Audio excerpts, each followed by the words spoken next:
Attention, cette vidéo présente à des fins pédagogiques des accidents de la route impliquant des deux roues motorisées. La plupart de ces accidents sont très violents. Le but ici est d'apprendre des erreurs des autres afin de ne pas commettre soi-même ces erreurs. Si tu es d'un naturel sensible, je te déconseille de regarder cette vidéo et accessoirement de monter sur un deux roues. Merci de ta compréhension. Allez, maintenant c'est parti pour l'intro racoleuse.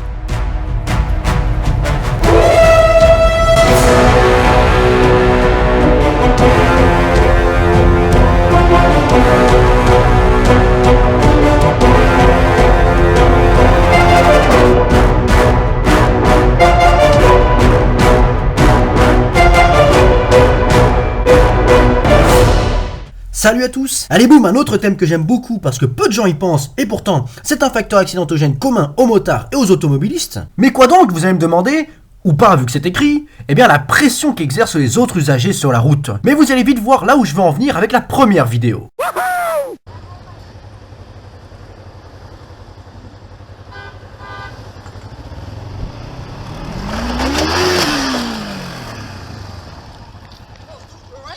Yeah, I'm good as the gravel.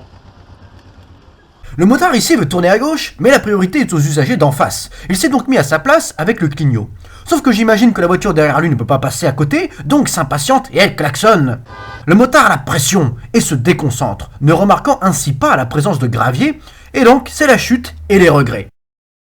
Pourtant, dans cette configuration, le motard respectait scrupuleusement le code de la route. Et d'ailleurs, je salue son bon équipement, mais il a cédé à la pression causée par le klaxon, la sensation d'être au milieu de l'intersection et l'impression de gêner. Revoyons la scène. Déjà, je suis surpris que la voiture ne puisse pas passer. Une moto, ça fait quoi en général? Allez, moins d'1 mètre de large. Et de toute façon, regardez devant.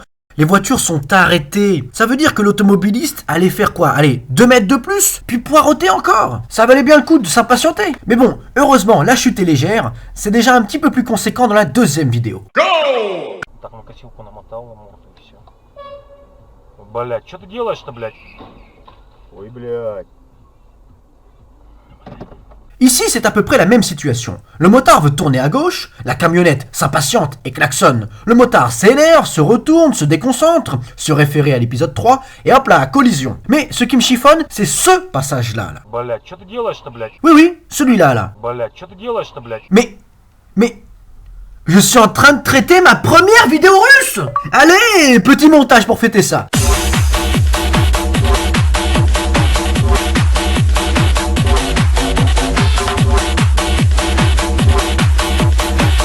Ah là là, c'est émouvant, j'aime la Russie. Bref, revoyons la vidéo. Ce qui est embêtant dans ce genre de situation, c'est que d'un point de vue code de la route, le motard est à 100% en tort. Il a coupé la trajectoire à la voiture d'en face, qui n'avait pourtant pas l'air d'avoir une allure excessive. Après, il aura beau dire « Oui, mais c'est celui de derrière qui me collait, il a klaxonné sans raison, il m'a mis la pression ».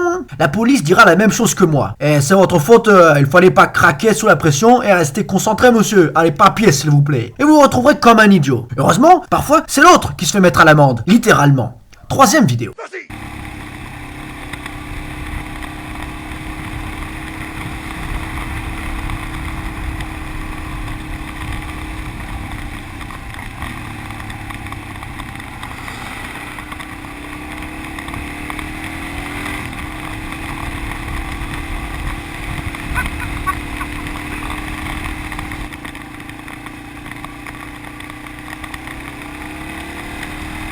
Vous voyez, des fois, c'est le bon conducteur qui rigole.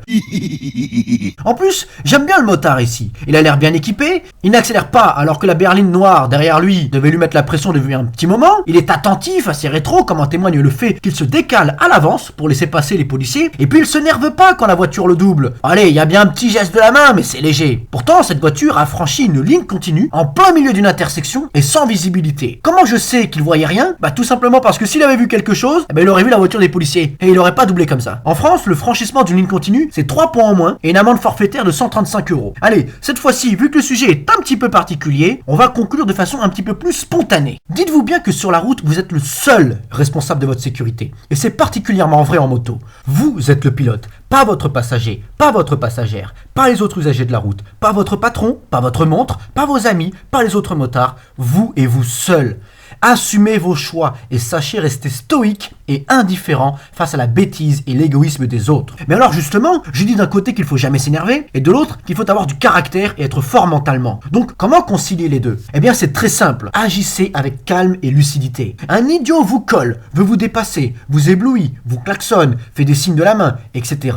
Eh bien quand la situation vous le permet et sans aucun risque pour vous, j'insiste sur le aucun risque, laissez-le passer, même s'il faut pour cela se ranger sur le côté. Cet idiot croit gagner du temps alors que peut-être 100 mètres plus loin il y a un feu, ou alors il y a de la circulation, et il sera bloqué, et vous non. Et quand bien même il n'y aurait pas de bouchon et qu'il arrive avant vous. Et alors, il a gagné quoi? 2 minutes dans sa vie? Félicitations, je suis content pour toi. Ne sous-estimez pas la dangerosité et l'inconscience des idiots sur la route, et ne jouez pas votre vie par principe, défiance ou provocation stérile. Il est en voiture et vous en 2 roues. Qui est le plus vulnérable selon vous? Voyez les autres usagers de la route comme des êtres impersonnels. Si quelqu'un vous gêne, ne le voyez pas comme un idiot qui n'a rien compris à la vie. Ne vous dites pas que vous allez lui apprendre quelque chose. Non, voyez-le comme un danger, c'est tout. Et le danger, on s'en écarte tout simplement. Vous engueulez le gravier? Vous essayez d'apprendre quelque chose à une plaque d'égout mouillée, vous? Non, vous vous en éloignez, c'est tout. Si vous voulez faire de la moto toute votre vie, il n'y a qu'une seule solution. Soyez pragmatique. Ça veut dire adaptez-vous aux contraintes de la réalité. C'est sur cette conclusion et citation un peu plus philosophique qu'à l'accoutumée que va se terminer cet épisode. Ne t'en va pas tout de suite, j'ai 3 annonces à faire. Premièrement, je vais essayer d'augmenter la régularité des vidéos en postant un épisode d'analyse d'accident tous les vendredis soirs, et ça c'est sans compter les hors-séries et autres motovlogs que je pourrais faire. Deuxième annonce, je vais ouvrir ma page Tipeee. C'est un site pour me faire un petit don dans le cadre de l'amélioration de mes vidéos.